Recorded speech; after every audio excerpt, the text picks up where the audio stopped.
करोड़ों का धन खुद चलकर आपके पास आएगा। भक्तों, क्या आप जानते हैं कि धन भाग्य से नहीं, कृपा और परिश्रम से आता है, और जब हनुमान जी की कृपा हो जाती है तो परिश्रम भी छप्पड़ फाड़कर धन लाता है। भक्तों, आज हम आपको एक ऐसा चमत्कारी हनुमान मंत्र देने जा रहे हैं जिसे किसी भी दिन घर में चला देने मात्र से धन खुद चलकर आपके दरवाजे तक आ जाता है। भक्तों, ना कोई पूजा, ना कोई बड़ा अनुष्ठान, बस इस मंत्र उच्चारण पाठ को संख्या के अनुसार 108 बार सुनिए या अपने घर में धीमी आवाज में चलाकर रख दीजिए और फिर देखिए चमत्कार। कहते हैं जहां हनुमान जी का नाम लिया जाता है वहां से भय, दरिद्रता और विघ्न अपने आप हट जाते हैं, और अगर वो नाम हो धन वृद्धि मंत्र का तो वहां कुबेर भी सिर झुकाते हैं। इस मंत्र में श्रीन बीज का धन आकर्षण बल, हनुमान जी की तेजस्वी ऊर्जा और स्वाहा की त्वरित कृपा शक्ति समाहित है। भक्तों, इस मंत्र को जब आप धीरे धीरे घर में चलाते हैं तो उसकी तरंगें आपके भाग्य में प्रवेश करती है, कर्ज की दीवारें गिरती हैं, रुका हुआ पैसा रास्ता खोजता है और समृद्धि का स्रोत खुलता है। क्योंकि जब हनुमान जी स्वयं रास्ता खोलते हैं तो बाधाएं पीछे हटती है और धन दौड़कर आता है। भक्तों, राहु केतु शनि दोष या तंत्र बाधा हो तो ये मंत्र आपके जीवन को एक ढाल देता है। तो आज से शुरू करते हुए इस मंत्र को संख्या के अनुसार पूरा 108 बार अपने घर में सच्ची श्रद्धा भाव से रोज चलाइए और फिर देखिए करोड़ों का धन कैसे चलकर आपके पास आता है। भक्तों, करुणानिधिं सर्वलोकाधिनाथं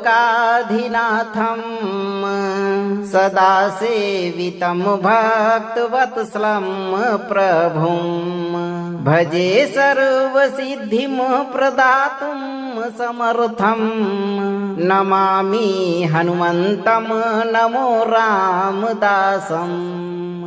ओम हम हनुमते श्रीं धनं देहि समृद्धिं कुरु कुरु स्वाहा। करुणानिधिं सर्वलोकाधिनाथं सदा सेवितं भक्तवत्सलं प्रभुं भजे सर्वसिद्धिं प्रदातुं समर्थं नमामि हनुमन्तं नमो रामदासम्। ओम हम हनुमते श्रीं धनं देहि समृद्धिं कुरु कुरु स्वाहा। करुणानिधिं सर्वलोकाधिनाथं सदा सेवितं भक्तवत्सलं प्रभुं भजे सर्वसिद्धिं प्रदातुं समर्थं नमामि हनुमन्तं नमो रामदासम्। ओम हम हनुमते श्रीं धनं देहि समृद्धिं कुरु कुरु स्वाहा। करुणानिधिं सर्वलोकाधिनाथं सदा सेवितं भक्तवत्सलं प्रभुं भजे सर्वसिद्धिं प्रदातुं समर्थं नमामि हनुमन्तं नमो रामदासम्। ओम हम हनुमते श्रीं धनं देहि समृद्धिं कुरु कुरु स्वाहा। करुणानिधिं सर्वलोकाधिनाथं सदा सेवितं भक्तवत्सलं प्रभुं भजे सर्वसिद्धिं प्रदातुं समर्थं नमामि हनुमन्तं नमो रामदासम्। ओम हम हनुमते श्रीं धनं देहि समृद्धिं कुरु कुरु स्वाहा। करुणानिधिं सर्वलोकाधिनाथं सदा सेवितं भक्तवत्सलं प्रभुं भजे सर्वसिद्धिं प्रदातुं समर्थं नमामि हनुमन्तं नमो रामदासम्। ओम हम हनुमते श्रीं धनं देहि समृद्धिं कुरु कुरु स्वाहा। करुणानिधिं सर्वलोकाधिनाथं सदा सेवितं भक्तवत्सलं प्रभुं भजे सर्वसिद्धिं प्रदातुं समर्थं नमामि हनुमन्तं नमो रामदासम्।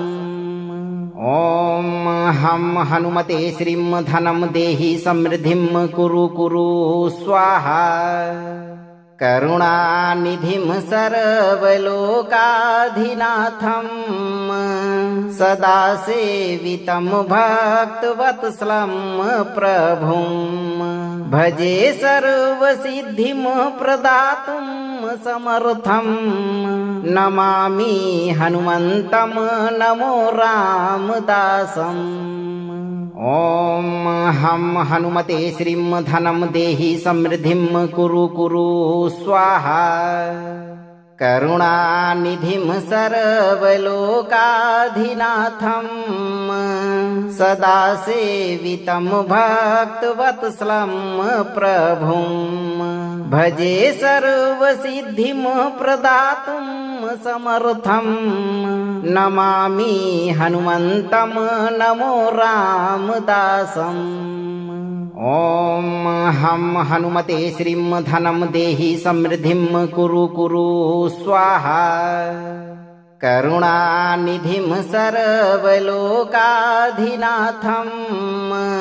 सदा सेवितं भक्तवत्सलं प्रभुं भजे सर्वसिद्धिं प्रदातुं समर्थं नमामि हनुमन्तं नमो रामदासम् ॐ हं हनुमते श्रीं धनं देहि समृद्धिं कुरु कुरु स्वाहा करुणानिधिं सर्वलोकाधिनाथं सदा सेवितं भक्तवत्सलं प्रभुं भजे सर्वसिद्धिं प्रदातुं समर्थं नमामि हनुमन्तं नमो रामदासम् ॐ हं हनुमते श्रीं धनं देहि समृद्धिं कुरु कुरु स्वाहा करुणानिधिं सर्वलोकाधिनाथं सदा सेवितं भक्तवत्सलं प्रभुं भजे सर्वसिद्धिं प्रदातुं समर्थं नमामि हनुमन्तं नमो रामदासम् ॐ हं हनुमते श्रीं धनं देहि समृद्धिं कुरु कुरु स्वाहा करुणानिधिं सर्वलोकाधिनाथं सदा सेवितं भक्तवत्सलं प्रभुं भजे सर्वसिद्धिं प्रदातुं समर्थं नमामि हनुमन्तं नमो रामदासम् ॐ हं हनुमते श्रीं धनं देहि समृद्धिं कुरु कुरु स्वाहा करुणानिधिं सर्वलोकाधिनाथं सदा सेवितं भक्तवत्सलं प्रभुं भजे सर्वसिद्धिं प्रदातुं समर्थं नमामि हनुमन्तं नमो रामदासम् ॐ हं हनुमते श्रीं धनं देहि समृद्धिं कुरु कुरु स्वाहा करुणानिधिं सर्वलोकाधिनाथं सदा सेवितं भक्तवत्सलं प्रभुं भजे सर्वसिद्धिं प्रदातुं समर्थं नमामि हनुमन्तं नमो रामदासम् ॐ हं हनुमते श्रीं धनं देहि समृद्धिं कुरु कुरु स्वाहा करुणानिधिं सर्वलोकाधिनाथं सदा सेवितं भक्तवत्सलं प्रभुं भजे सर्वसिद्धिं प्रदातुं समर्थं नमामि हनुमन्तं नमो रामदासम् ॐ हं हनुमते श्रीं धनं देहि समृद्धिं कुरु कुरु स्वाहा करुणानिधिं सर्वलोकाधिनाथं सदा सेवितं भक्तवत्सलं प्रभुं भजे सर्वसिद्धिं प्रदातुं समर्थं नमामि हनुमन्तं नमो रामदासम्। ॐ हं हनुमते श्रीं धनं देहि समृद्धिं कुरु कुरु स्वाहा। करुणानिधिं सर्वलोकाधिनाथं सदा सेवितं भक्तवत्सलं प्रभुं भजे सर्वसिद्धिं प्रदातुं समर्थं नमामि हनुमन्तं नमो रामदासम्। ॐ हं हनुमते श्रीं धनं देहि समृद्धिं कुरु कुरु स्वाहा। करुणानिधिं सर्वलोकाधिनाथं सदा सेवितं भक्तवत्सलं प्रभुं भजे सर्वसिद्धिं प्रदातुं समर्थं नमामि हनुमन्तं नमो रामदासम्। ॐ हं हनुमते श्रीं धनं देहि समृद्धिं कुरु कुरु स्वाहा। करुणानिधिं सर्वलोकाधिनाथं सदा सेवितं भक्तवत्सलं प्रभुं भजे सर्वसिद्धिं प्रदातुं समर्थं नमामि हनुमन्तं नमो रामदासम्। ॐ हं हनुमते श्रीं धनं देहि समृद्धिं कुरु कुरु स्वाहा। करुणानिधिं सर्वलोकाधिनाथं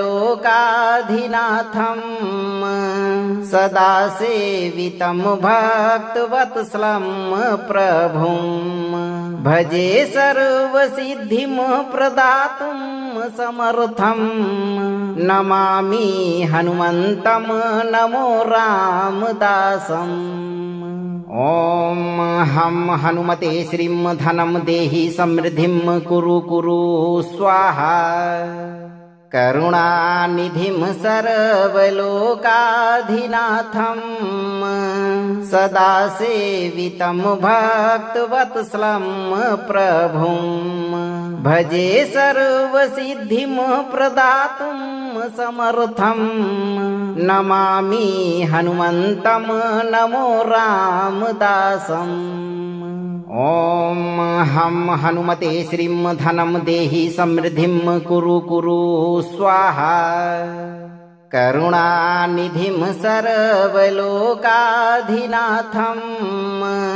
सदा सेवितं भक्तवत्सलं प्रभुं भजे सर्वसिद्धिं प्रदातुं समर्थं नमामि हनुमन्तं नमो रामदासम्।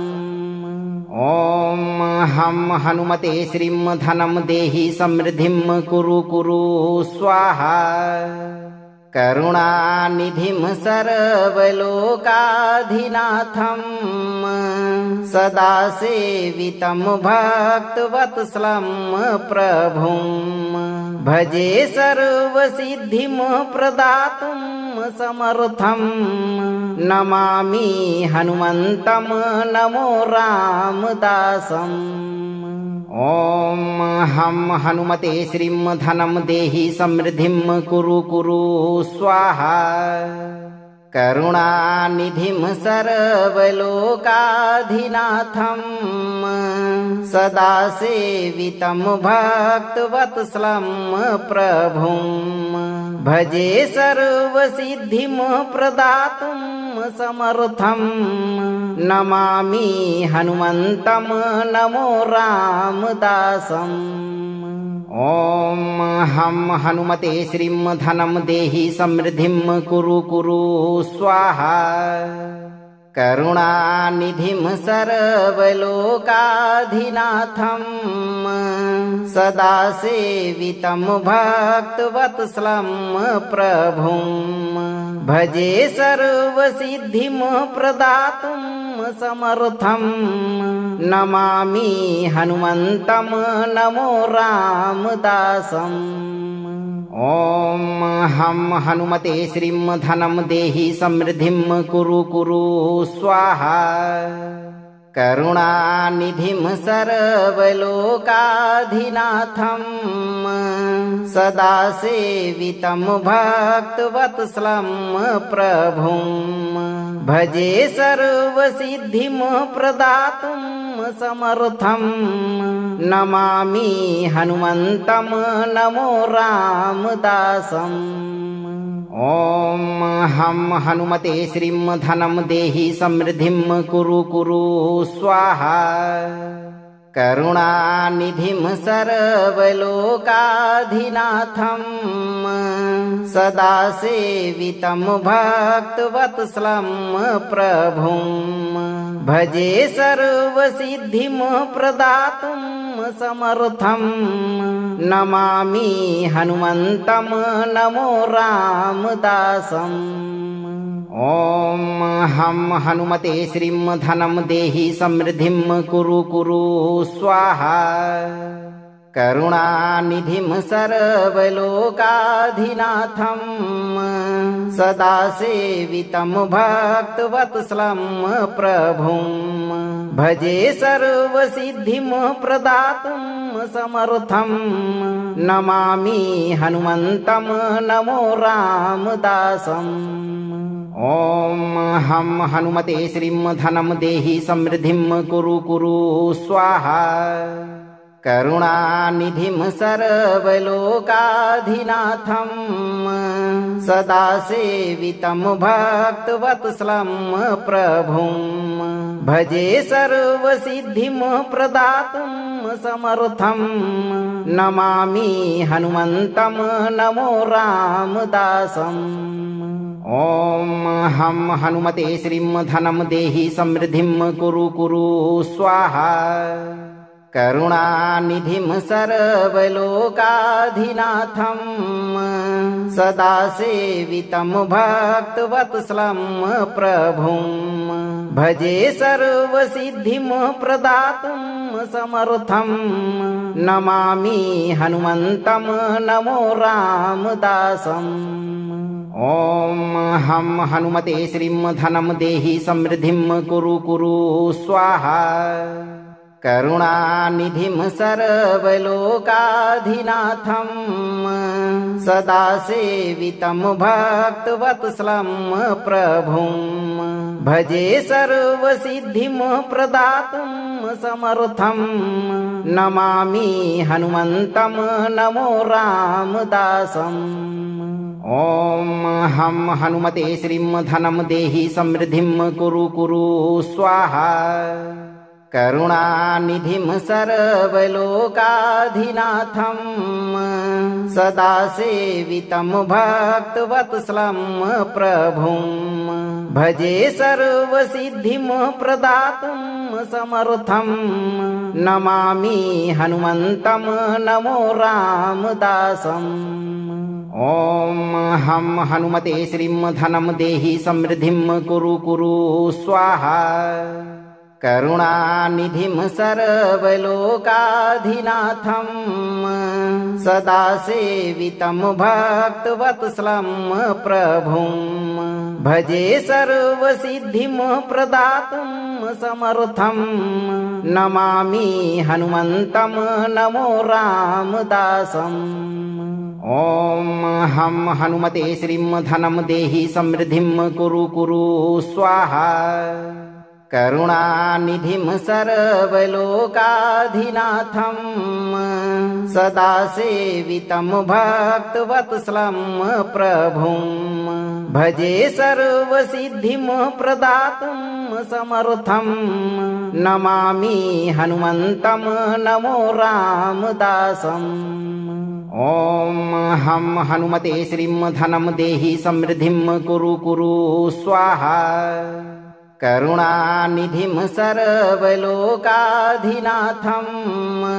सदा सेवितं भक्तवत्सलं प्रभुं भजे सर्वसिद्धिं प्रदातुं समर्थं नमामि हनुमन्तं नमो रामदासम्। ॐ हं हनुमते श्रीं धनं देहि समृद्धिं कुरु कुरु स्वाहा। करुणानिधिं सर्वलोकाधिनाथं सदा सेवितं भक्तवत्सलं प्रभुं भजे सर्वसिद्धिं प्रदातुं समर्थं नमामि हनुमन्तं नमो रामदासम्। ॐ हं हनुमते श्रीं धनं देहि समृद्धिं कुरु कुरु स्वाहा। करुणानिधिं सर्वलोकाधिनाथं सदा सेवितं भक्तवत्सलं प्रभुं भजे सर्वसिद्धिं प्रदातुं समर्थं नमामि हनुमन्तं नमो रामदासम्। ॐ हं हनुमते श्रीं धनं देहि समृद्धिं कुरु कुरु स्वाहा। करुणानिधिं सर्वलोकाधिनाथं सदा सेवितं भक्तवत्सलं प्रभुं भजे सर्वसिद्धिं प्रदातुं समर्थं नमामि हनुमन्तं नमो रामदासम्। ॐ हं हनुमते श्रीं धनं देहि समृद्धिं कुरु कुरु स्वाहा। करुणानिधिं सर्वलोकाधिनाथं सदा सेवितं भक्तवत्सलं प्रभुं भजे सर्वसिद्धिं प्रदातुं समर्थं नमामि हनुमन्तं नमो रामदासम्। ॐ हं हनुमते श्रीं धनं देहि समृद्धिं कुरु कुरु स्वाहा। करुणानिधिं सर्वलोकाधिनाथं सदा सेवितं भक्तवत्सलं प्रभुं भजे सर्वसिद्धिं प्रदातुं समर्थं नमामि हनुमन्तं नमो रामदासम्। ॐ हं हनुमते श्रीं धनं देहि समृद्धिं कुरु कुरु स्वाहा। करुणानिधिं सर्वलोकाधिनाथं सदा सेवितं भक्तवत्सलं प्रभुं भजे सर्वसिद्धिं प्रदातुं समर्थं नमामि हनुमन्तं नमो रामदासम्। ॐ हं हनुमते श्रीं धनं देहि समृद्धिं कुरु कुरु स्वाहा। करुणानिधिं सर्वलोकाधिनाथं सदा सेवितं भक्तवत्सलं प्रभुं भजे सर्वसिद्धिं प्रदातुं समर्थं नमामि हनुमन्तं नमो रामदासम्। ॐ हं हनुमते श्रीं धनं देहि समृद्धिं कुरु कुरु स्वाहा। करुणानिधिं सर्वलोकाधिनाथं सदा सेवितं भक्तवत्सलं प्रभुं भजे सर्वसिद्धिं प्रदातुं समर्थं नमामि हनुमन्तं नमो रामदासम्। ॐ हं हनुमते श्रीं धनं देहि समृद्धिं कुरु कुरु स्वाहा। करुणानिधिं सर्वलोकाधिनाथं सदा सेवितं भक्तवत्सलं प्रभुं भजे सर्वसिद्धिं प्रदातुं समर्थं नमामि हनुमन्तं नमो रामदासम्। ॐ हं हनुमते श्रीं धनं देहि समृद्धिं कुरु कुरु स्वाहा। करुणानिधिं सर्वलोकाधिनाथं सदा सेवितं भक्तवत्सलं प्रभुं भजे सर्वसिद्धिं प्रदातुं समर्थं नमामि हनुमन्तं नमो रामदासम्। ॐ हं हनुमते श्रीं धनं देहि समृद्धिं कुरु कुरु स्वाहा। करुणानिधिं सर्वलोकाधिनाथं सदा सेवितं भक्तवत्सलं प्रभुं भजे सर्वसिद्धिं प्रदातुं समर्थं नमामि हनुमन्तं नमो रामदासम्। ॐ हं हनुमते श्रीं धनं देहि समृद्धिं कुरु कुरु स्वाहा। करुणानिधिं सर्वलोकाधिनाथं सदा सेवितं भक्तवत्सलं प्रभुं भजे सर्वसिद्धिं प्रदातुं समर्थं नमामि हनुमन्तं नमो रामदासम्। ॐ हं हनुमते श्रीं धनं देहि समृद्धिं कुरु कुरु स्वाहा। करुणानिधिं सर्वलोकाधिनाथं सदा सेवितं भक्तवत्सलं प्रभुं भजे सर्वसिद्धिं प्रदातुं समर्थं नमामि हनुमन्तं नमो रामदासम्। ॐ हं हनुमते श्रीं धनं देहि समृद्धिं कुरु कुरु स्वाहा। करुणानिधिं सर्वलोकाधिनाथं सदा सेवितं भक्तवत्सलं प्रभुं भजे सर्वसिद्धिं प्रदातुं समर्थं नमामि हनुमन्तं नमो रामदासम्। ॐ हं हनुमते श्रीं धनं देहि समृद्धिं कुरु कुरु स्वाहा। करुणानिधिं सर्वलोकाधिनाथं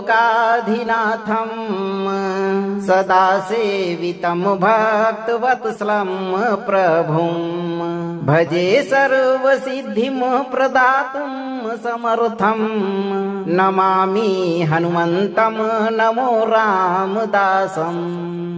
ॐ हं हनुमते श्रीं धनं देहि समृद्धिं कुरु कुरु स्वाहा। करुणानिधिं सर्वलोकाधिनाथं सदा सेवितं भक्तवत्सलं प्रभुं भजे सर्वसिद्धिं प्रदातुं समर्थं नमामि हनुमन्तं नमो रामदासम्। ॐ हं हनुमते श्रीं धनं देहि समृद्धिं कुरु कुरु स्वाहा। करुणानिधिं सर्वलोकाधिनाथं सदा सेवितं भक्तवत्सलं प्रभुं भजे सर्वसिद्धिं प्रदातुं समर्थं नमामि हनुमन्तं नमो रामदासम्। ॐ हं हनुमते श्रीं धनं देहि समृद्धिं कुरु कुरु स्वाहा। करुणानिधिं सर्वलोकाधिनाथं सदा सेवितं भक्तवत्सलं प्रभुं भजे सर्वसिद्धिं प्रदातुं समर्थं नमामि हनुमन्तं नमो रामदासम्। ॐ हं हनुमते श्रीं धनं देहि समृद्धिं कुरु कुरु स्वाहा। करुणानिधिं सर्वलोकाधिनाथं सदा सेवितं भक्तवत्सलं प्रभुं भजे सर्वसिद्धिं प्रदातुं समर्थं नमामि हनुमन्तं नमो रामदासम्। ॐ हं हनुमते श्रीं धनं देहि समृद्धिं कुरु कुरु स्वाहा। करुणानिधिं सर्वलोकाधिनाथं सदा सेवितं भक्तवत्सलं प्रभुं भजे सर्वसिद्धिं प्रदातुं समर्थं नमामि हनुमन्तं नमो रामदासम्। ॐ हं हनुमते श्रीं धनं देहि समृद्धिं कुरु कुरु स्वाहा। करुणानिधिं सर्वलोकाधिनाथं सदा सेवितं भक्तवत्सलं प्रभुं भजे सर्वसिद्धिं प्रदातुं समर्थं नमामि हनुमन्तं नमो रामदासम्।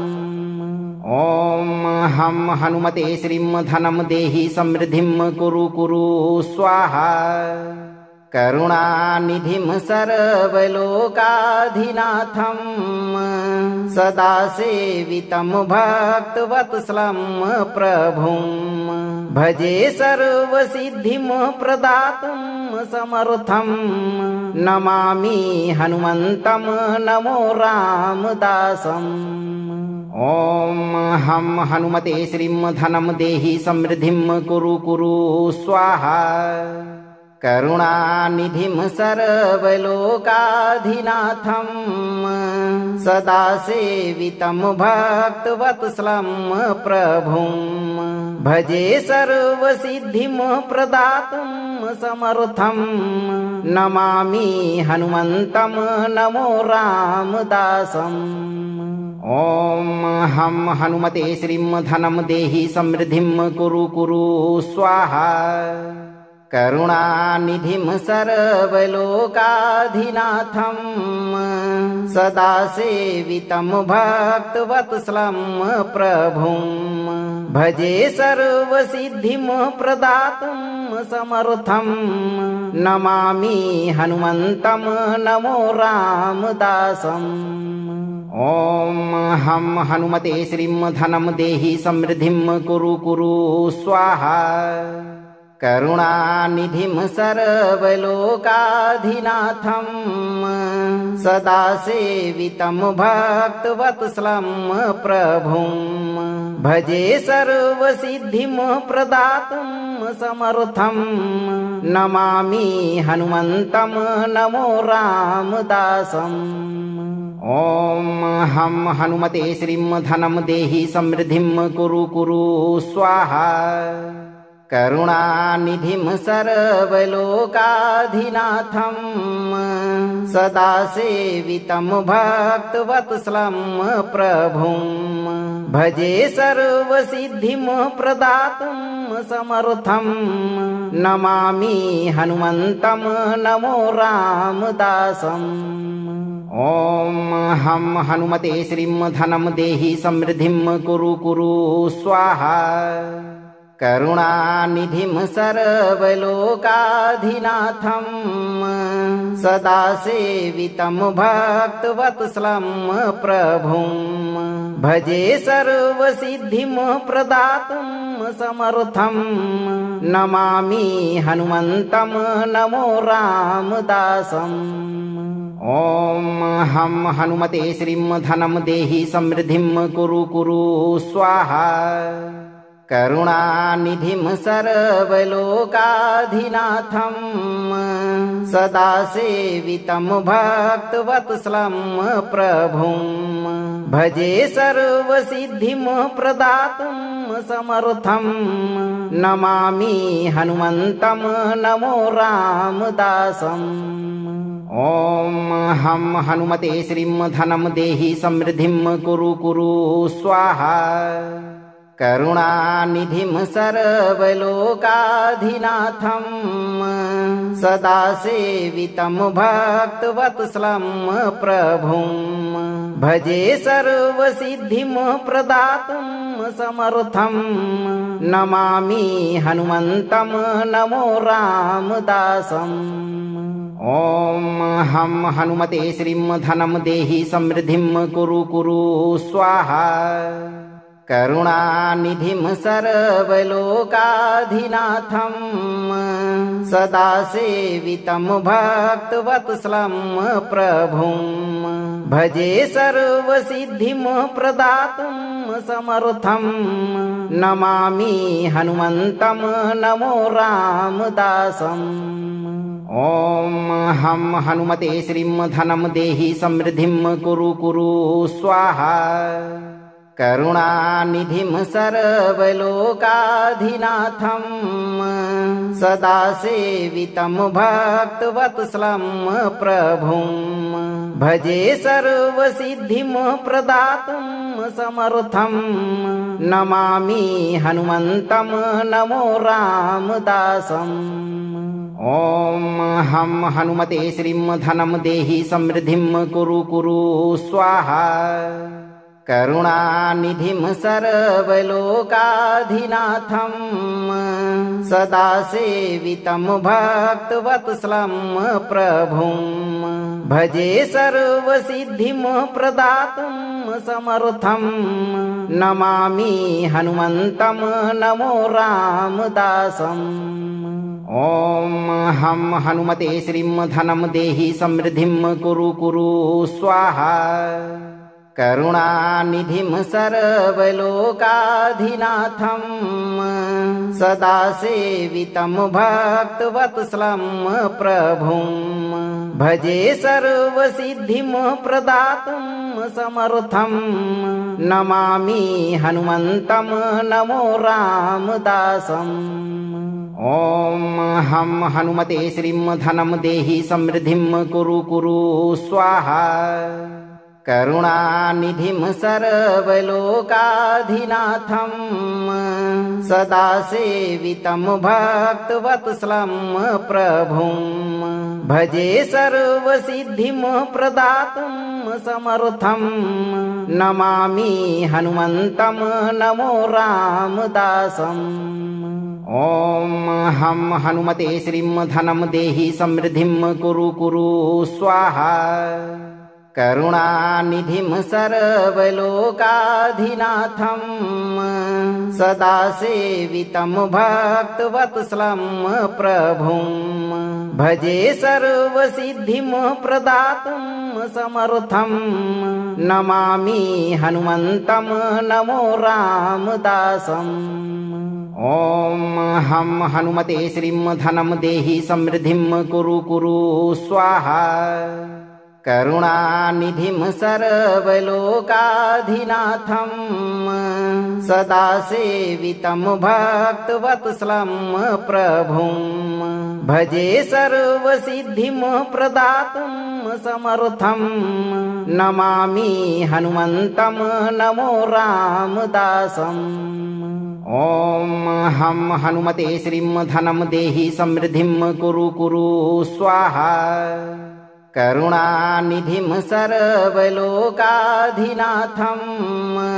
सदा सेवितं भक्तवत्सलं प्रभुं भजे सर्वसिद्धिं प्रदातुं समर्थं नमामि हनुमन्तं नमो रामदासम्।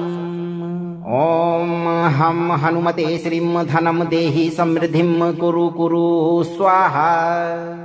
करुणानिधिं सर्वलोकाधिनाथं सदा सेवितं भक्तवत्सलं प्रभुं भजे सर्वसिद्धिं प्रदातुं समर्थं नमामि हनुमन्तं नमो रामदासम्। ॐ हं हनुमते श्रीं धनं देहि समृद्धिं कुरु कुरु स्वाहा। करुणानिधिं सर्वलोकाधिनाथं सदा सेवितं भक्तवत्सलं प्रभुं भजे सर्वसिद्धिं प्रदातुं समर्थं नमामि हनुमन्तं नमो रामदासम्।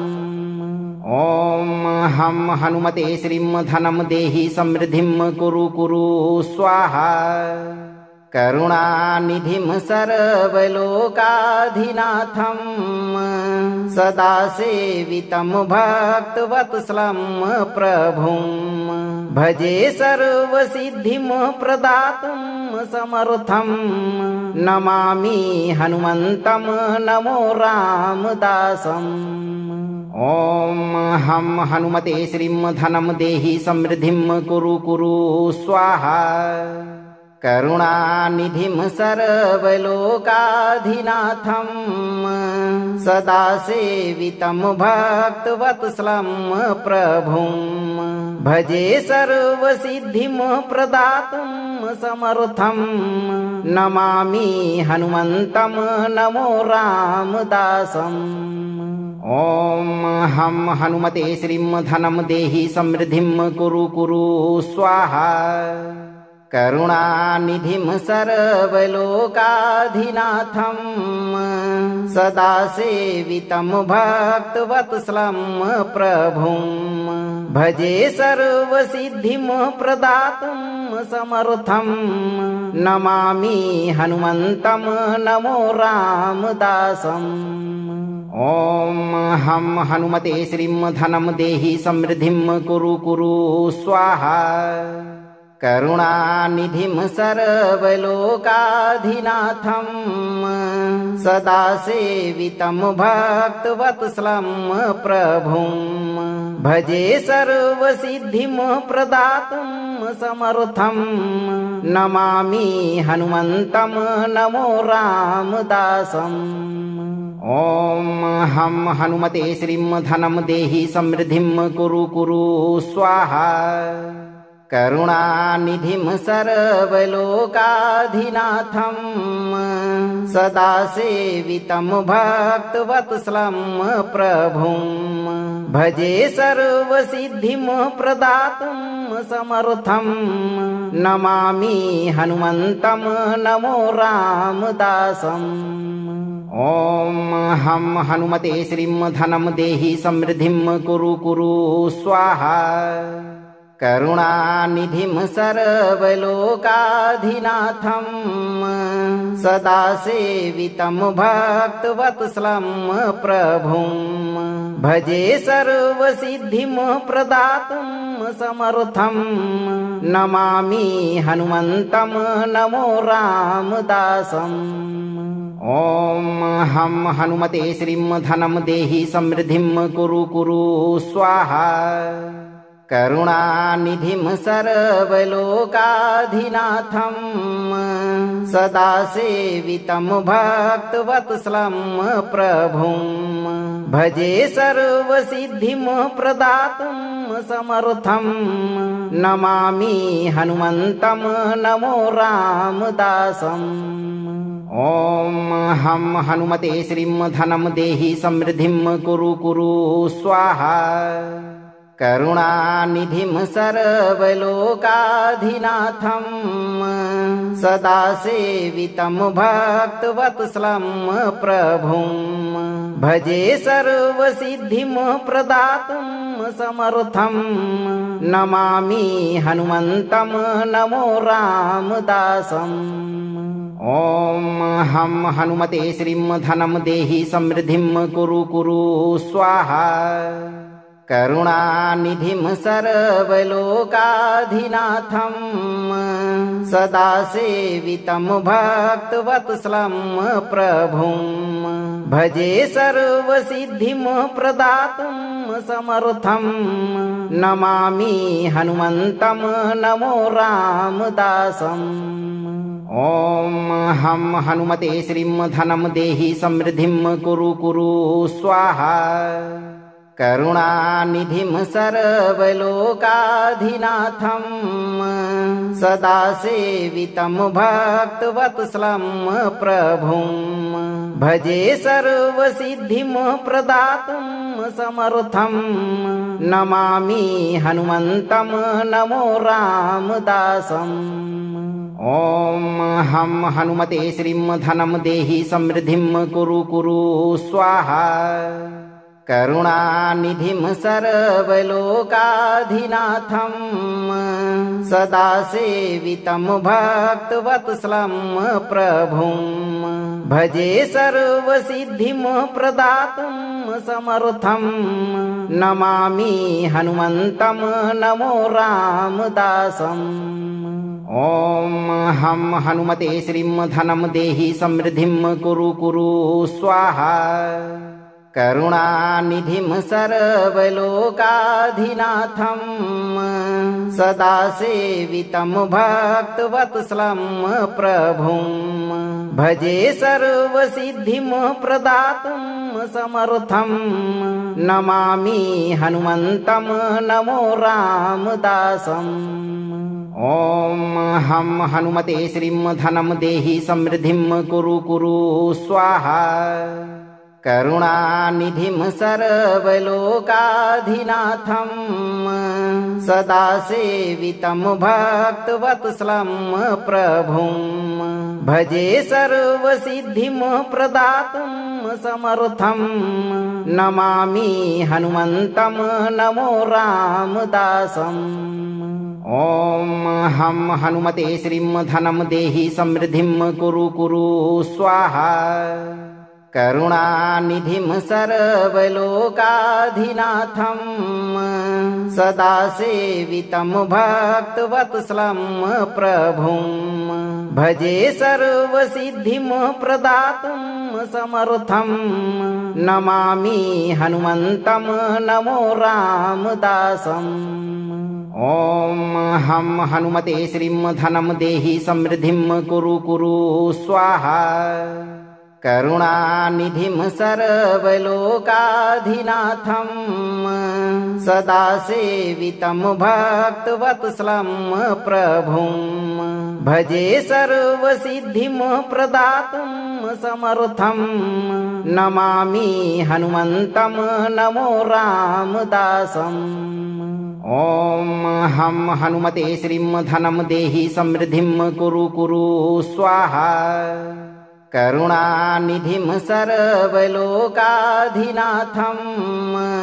सदा सेवितं भक्तवत्सलं प्रभुं भजे सर्वसिद्धिं प्रदातुं समर्थं नमामि हनुमन्तं नमो रामदासम्। ॐ हं हनुमते श्रीं धनं देहि समृद्धिं कुरु कुरु स्वाहा। करुणानिधिं सर्वलोकाधिनाथं सदा सेवितं भक्तवत्सलं प्रभुं भजे सर्वसिद्धिं प्रदातुं समर्थं नमामि हनुमन्तं नमो रामदासम्। ॐ हं हनुमते श्रीं धनं देहि समृद्धिं कुरु कुरु स्वाहा। करुणानिधिं सर्वलोकाधिनाथं सदा सेवितं भक्तवत्सलं प्रभुं भजे सर्वसिद्धिं प्रदातुं समर्थं नमामि हनुमन्तं नमो रामदासम्। ॐ हं हनुमते श्रीं धनं देहि समृद्धिं कुरु कुरु स्वाहा। करुणानिधिं सर्वलोकाधिनाथं सदा सेवितं भक्तवत्सलं प्रभुं भजे सर्वसिद्धिं प्रदातुं समर्थं नमामि हनुमन्तं नमो रामदासम्। ॐ हं हनुमते श्रीं धनं देहि समृद्धिं कुरु कुरु स्वाहा। करुणानिधिं सर्वलोकाधिनाथं सदा सेवितं भक्तवत्सलं प्रभुं भजे सर्वसिद्धिं प्रदातुं समर्थं नमामि हनुमन्तं नमो रामदासम्। ॐ हं हनुमते श्रीं धनं देहि समृद्धिं कुरु कुरु स्वाहा।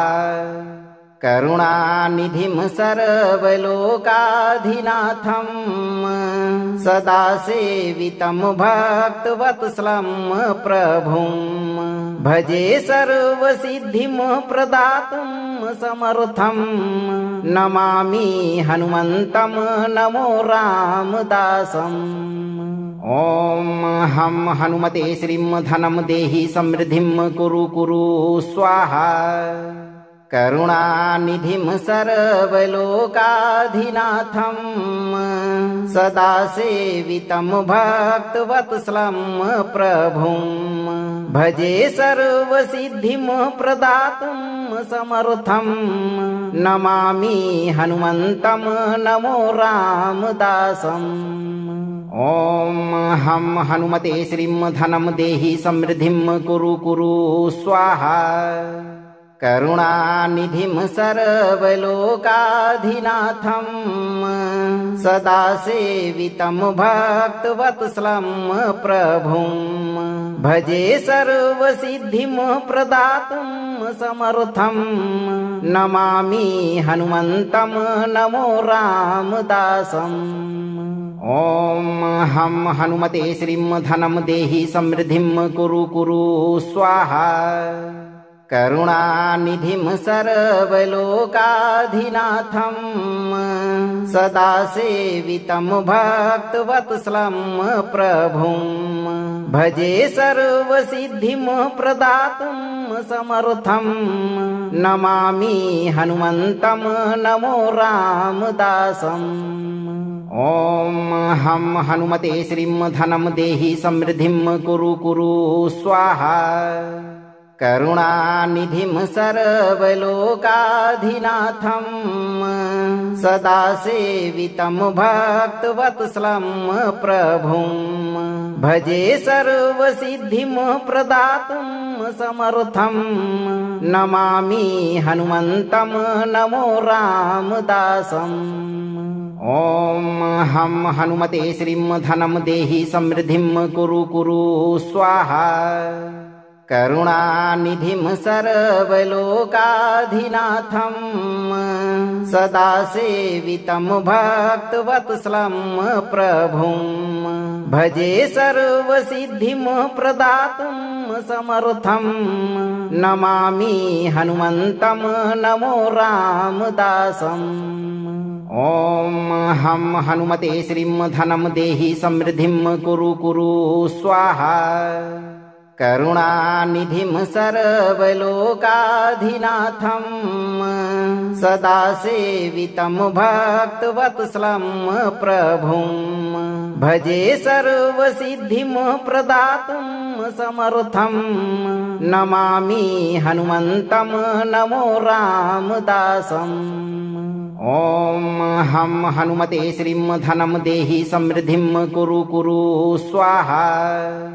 करुणानिधिं सर्वलोकाधिनाथं सदा सेवितं भक्तवत्सलं प्रभुं भजे सर्वसिद्धिं प्रदातुं समर्थं नमामि हनुमन्तं नमो रामदासम्।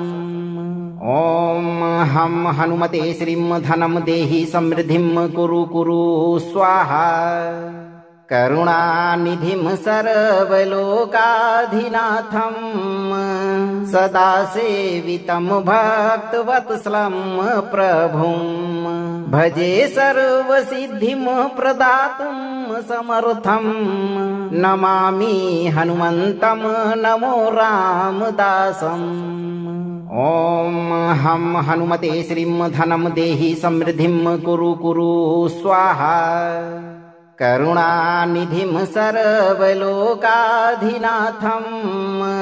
सदा सेवितं भक्तवत्सलं प्रभुं भजे सर्वसिद्धिं प्रदातुं समर्थं नमामि हनुमन्तं नमो रामदासम्। ॐ हं हनुमते श्रीं धनं देहि समृद्धिं कुरु कुरु स्वाहा। करुणानिधिं सर्वलोकाधिनाथं सदा सेवितं भक्तवत्सलं प्रभुं भजे सर्वसिद्धिं प्रदातुं समर्थं नमामि हनुमन्तं नमो रामदासम्। ॐ हम हनुमते श्रीं धनं देहि समृद्धिं कुरु कुरु स्वाहा। करुणानिधिं सर्वलोकाधिनाथं सदा सेवितं भक्तवत्सलं प्रभुं भजे सर्वसिद्धिं प्रदातुं समर्थं नमामि हनुमन्तं नमो रामदासम्। ॐ हम हनुमते श्रीं धनं देहि समृद्धिं कुरु कुरु स्वाहा। करुणानिधिं सर्वलोकाधिनाथं सदा सेवितं भक्तवत्सलं प्रभुं भजे सर्वसिद्धिं प्रदातुं समर्थं नमामि हनुमन्तं नमो रामदासम्। ॐ हम हनुमते श्रीं धनं देहि समृद्धिं कुरु कुरु स्वाहा। अगर आपको हनुमान जी का यह मंत्र प्रभावी लगा हो तो मंत्र को लाइक करें, दोस्तों को शेयर करें और चैनल को सब्सक्राइब करते समय दरबार की घंटी बजाना न भूलें। धैर्य रखें और सही कर्म करते हुए हनुमान जी पर भरोसा रखें। आपकी सभी मनोकामनाओं की पूर्ति बहुत जल्द होगी भक्तों।